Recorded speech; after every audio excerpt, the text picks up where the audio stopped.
Hi Aquarius, welcome to your 2017 astrological forecast.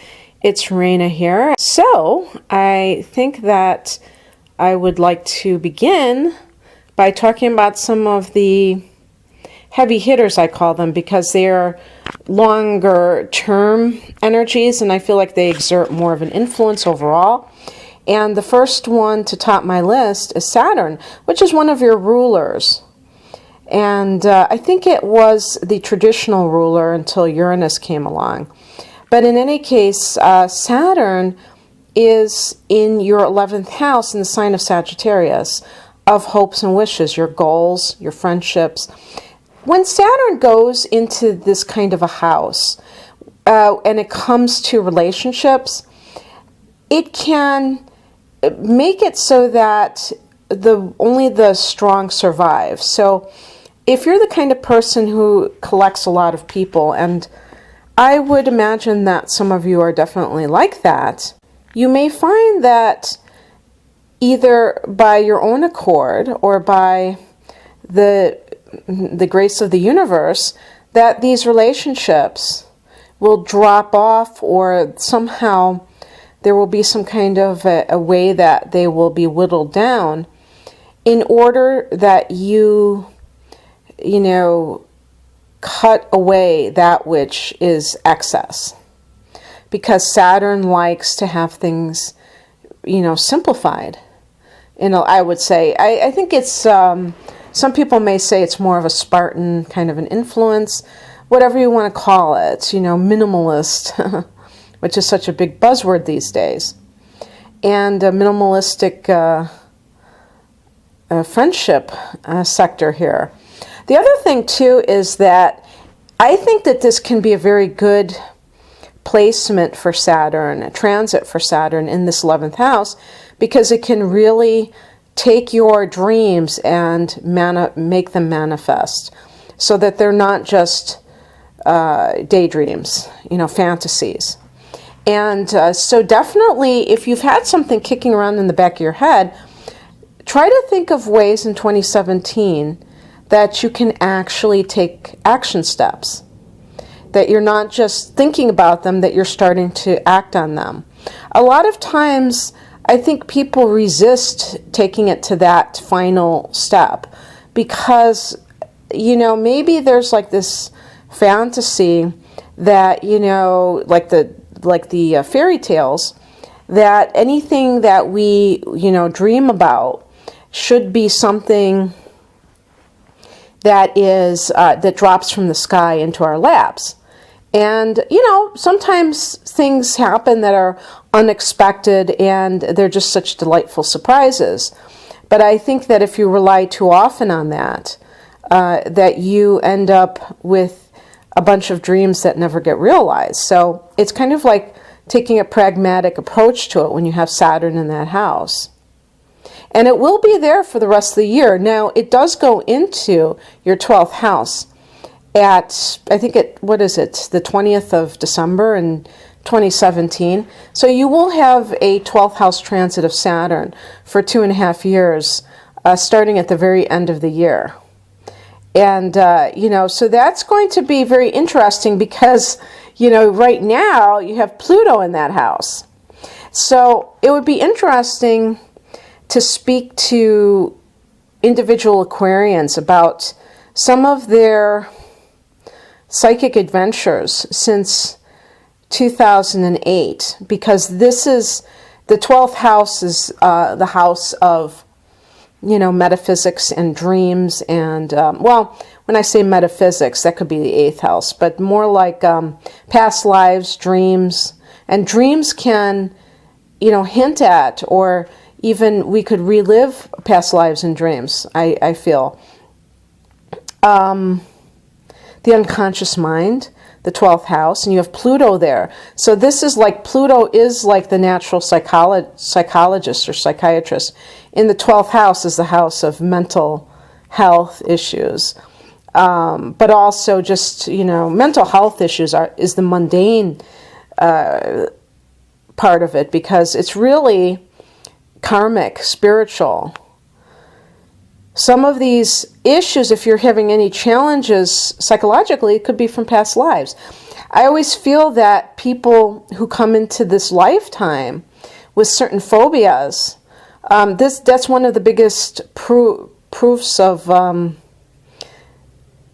of the biggest forms of proof of past lives is like a baby that has an aversion to water and they didn't have a traumatic experience with water.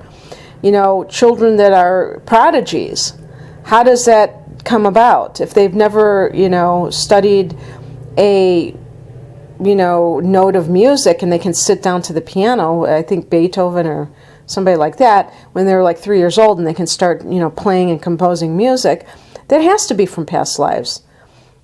You know, I studied childhood education. We were taught tabula rasa, which is like blank slate. No, well, I've never had children, but, you know, from every experience I've had, babies are not blank slates, and they do have their distinct personalities and distinct preferences. So the 12th house, even though it seems so murky and mysterious, is really an important mirror to the bigger picture, I feel. And so for you, Aquarius, you may be doing a lot of exploration into the depths of your psyche, into the depths of your soul. And it may be uncomfortable for you, particularly as an air sign, because you tend to intellectualize your experiences. And so that's something that, you know, there are different healing modalities. If you don't like the traditional ones, there are, you know, energy workers, there are, you know, life coaches, energy workers, all kinds of things that are quote-unquote alternative that might be something that you would prefer. But, you know, you might want to take advantage of it if you feel like a lot of things are getting thrown at you. And then when Saturn goes into the house at the end of the year, it should be quite interesting. Now, Jupiter is in Libra. Libra is a friendly sign to you because you're both air signs. Okay. So, Jupiter is in the 9th house. The 9th house is already a very, that's its own house. The house of the Sagittarius rules, and Jupiter is the ruler of Sagittarius. So, what can you expect from 9th house expansion? Well, some of you may find that foreign travel is very lucky for you. So either you will be blessed with some kind of, who knows, maybe some serendipitous offer to travel that you didn't expect. It might have something to do with teaching. Jupiter can deal with university, or I should say the 9th house, can deal with university level education. It can deal with your philosophical or religious framework. And advertising or publishing, writing, that could be 9th house issues. So any of those areas might be very beneficial and expansive for you in 2017.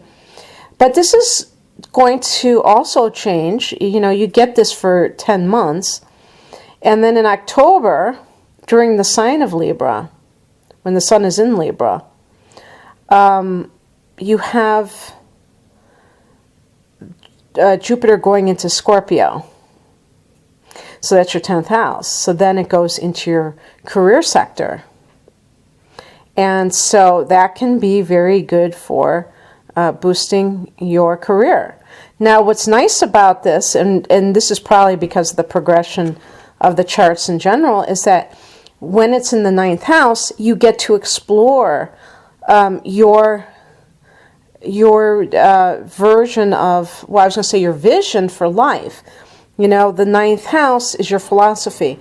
So, you know, when Jupiter's there, it's something that really comes up for you as an important consideration that maybe you're going to do a lot of deep thinking about. And that can enhance your career aspiration or aspirations, because you know, are more aware of what you want and what you don't want. So they, having that subsequent transit can be, very good for people who are looking for their dream career, because you will have already explored the issues surrounding it. Venus is retrograding, and this begins on the 4th of March until the 15th of April, and it starts out in your opposite sign of Aries. So, why did I say? I was thinking of you being, because I was thinking of that Libra, so I was thinking the opposite sign. It's actually in your 3rd house, going back to your 2nd house, Aquarius. So, how this affects you? Well, the 3rd house is the house of Gemini, in the universal chart. It's the house of writing. It's the house of any kind of communication. So it could involve the internet. And it's also the house of your siblings and extended family members, and your local community is the 3rd house. So some kind of a rethinking of something, but this is going to be relationship related. Well, it doesn't have to be. It could be artistic too. I feel like for some of you, this could be related to if you are somebody who is an aspiring writer, you may be kind of looking to see if you can financially do it, because the 2nd house is the house of earned income. And so if those 2 houses are in play, you might be trying to make a living from something and kind of rethinking it and thinking, do I need to take another job to be able to support my writing? That's one possibility. And then you're going to have Venus. I wanted to mention that Venus will be in Aquarius as the year begins, and it's going to be in one of the later degrees, because it's going to leave after the 3rd, it's going to leave your sign. But what's great, Aquarius, is that when it goes into Pisces, it's actually going to be in your 2nd house of earned income. Venus rules both the 2nd house and the 7th house. In the 2nd house, it rules under the sign of Taurus. So it's a much more, and I said it's the house of earned income, but also your possessions, your things and your self-esteem. And sometimes people's self-esteem is tied up in their things, right? And their income. They use their income to judge, to feel good about themselves. So if they earn a lot of money, then they feel good. Obviously, that's a bit risky. But while it's in, when Venus is in that 2nd house, it can bring money to that house.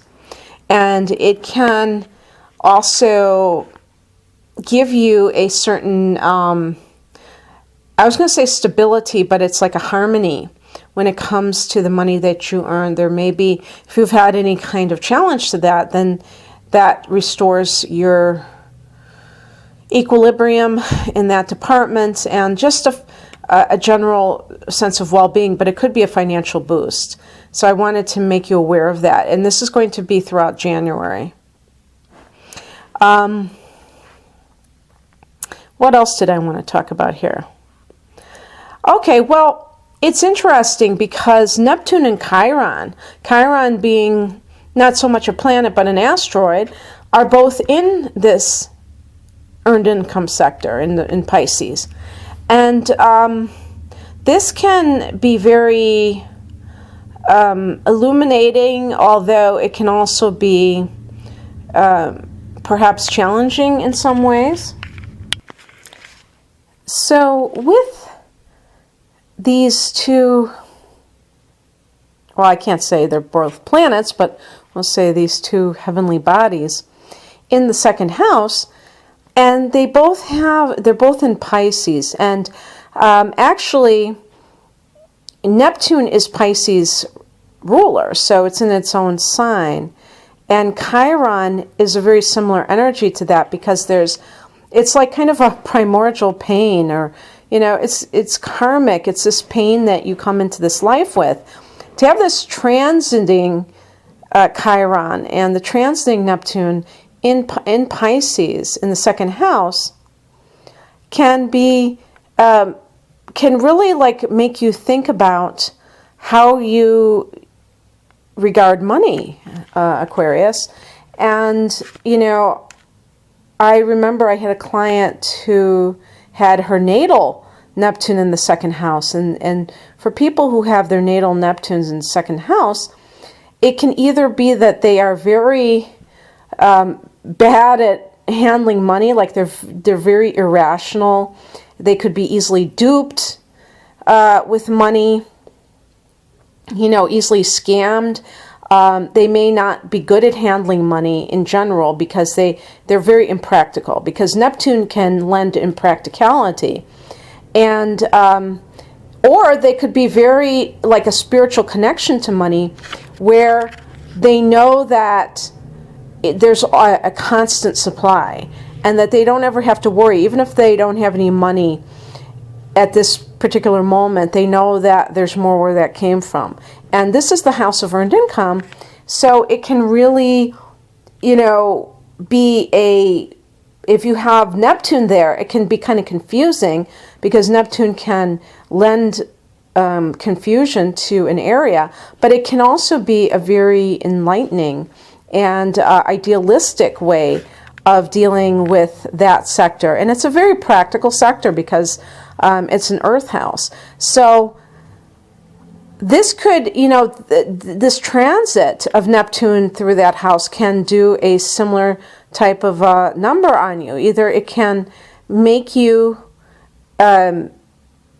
susceptible to some kind of scam, hoodwinking by somebody. Maybe somebody has these pyramid schemes and tells you, oh, you can, make all this money. Now, this is a long-term transit, so I doubt anybody's going to be that clueless that they're going to keep getting scammed for, however many years that it's in that house. But it could, from time to time, you may see for some people that they are less practical than they normally are. And, the get-rich-quick schemes can be very enticing, especially if you don't like what you're doing. You might get a little bit desperate to try something that somebody's promising you the moon. And Chiron can just bring up instances where you feel that there's something lacking. But I should have mentioned too that the second house is also the house of self-esteem. So these could actually be issues that surround your own sense of self-worth. This may have nothing to do with your finances. And so that's very interesting, given the fact that you have this Plutonian, this transit of Pluto through your 12th house. That may be one of the things that is kind of purifying you of deeply, buried issues. And so that makes it activated in your sense of self-worth. And it shows up there. So that's pretty interesting. And it's so funny, Aquarius, I had to pause this because I was doing something else, and I didn't remember if I had mentioned that your new moon, your solar return, well, I shouldn't say your solar return, because that's happening when the sun goes into well, your birthday is your solar return, actually, but the new moon in Aquarius, that's your new moon, is on January 27th. So actually, it's really not even that far from now. And when you have it's going to be at an early degree of Aquarius. So technically, for those of you who are born after the 27th, your official new moon, I'm talking about, this is for the solar people, the people who are watching for their sun sign. You'll find that a lot of things are more appropriate after the new moon in Pisces. And I don't have it on hand right now when that is. Well, I guess I could look. I didn't think I was going to do this. I think it's around the 26th of... Yeah, it's on the 26th of February. So a month later, for those of you who are born in a later degree, the Aquarius new moon is at 8 degrees of Aquarius. So if you're born in February, you know that Pisces new moon is more of your first house launch. This is going to be your 12th house, okay? And obviously, you know, this is a general forecast. That's why I'm kind of even bringing this up. I didn't mention the other transits because when I do personal readings and I look at the natal chart, it can be totally different. And it's based on your time of birth. So for those people who are sun in Aquarius, your rising sign could be anything. So I hope I wasn't too confusing, but in any case, yeah, so you're going to have a new beginning, whether it be in late January or possibly, you know, late February, if you want to get technical, for some of the people born in February or after 8 degrees of Aquarius. So set your intentions for that.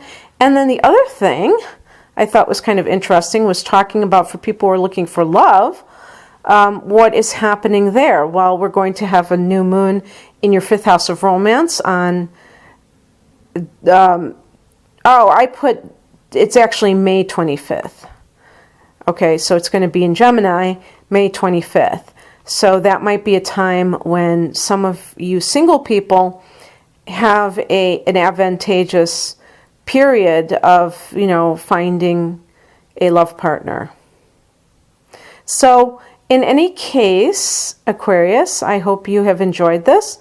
If you would like a personal reading, I will provide a link to my store below this video. Otherwise, have a great 2017. Bye.